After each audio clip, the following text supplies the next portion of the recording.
The last beauty pageant held on campus was before the Hayworth Fine Arts Center was even built, and definitely before I was even born.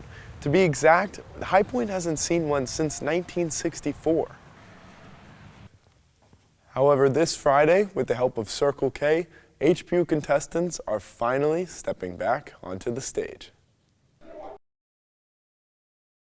The Black Student Union held an awareness event in this room on November 3rd to allow students to voice their concerns regarding racist posts on Yik Yak, as well as a planned student event on campus.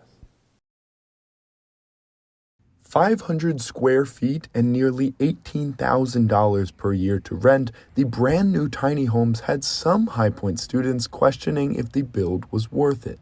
I feel like it's kind of on the pricey end of things. It's also a little cramped. For me, I like some space. I feel like it'd be kind of cramped.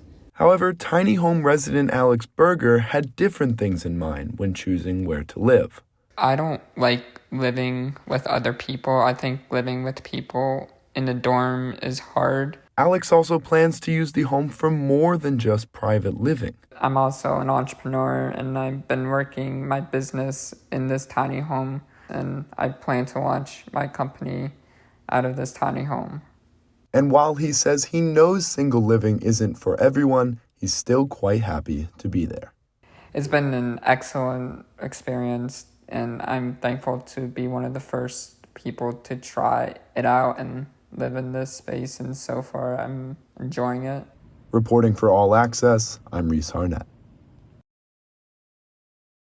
After a lengthy 5 hours of debating, the Supreme Court's ruling for the use of affirmative action in college admissions is still undefined.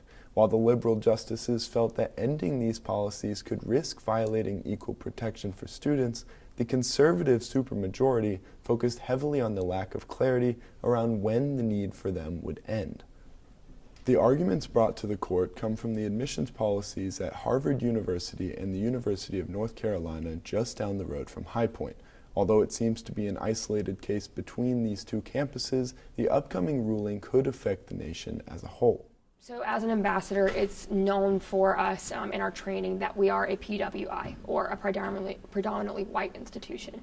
And that's something that we get questioned about when people come on campus, especially people who are from the Black and Indigenous community. So we have those questions rolling in about, whether or not that ratio is going to change. So with something like affirmative action being brought up, and the question of whether or not we still include things like race on these applications, it then raises the question of whether or not we will continue to be a PWI.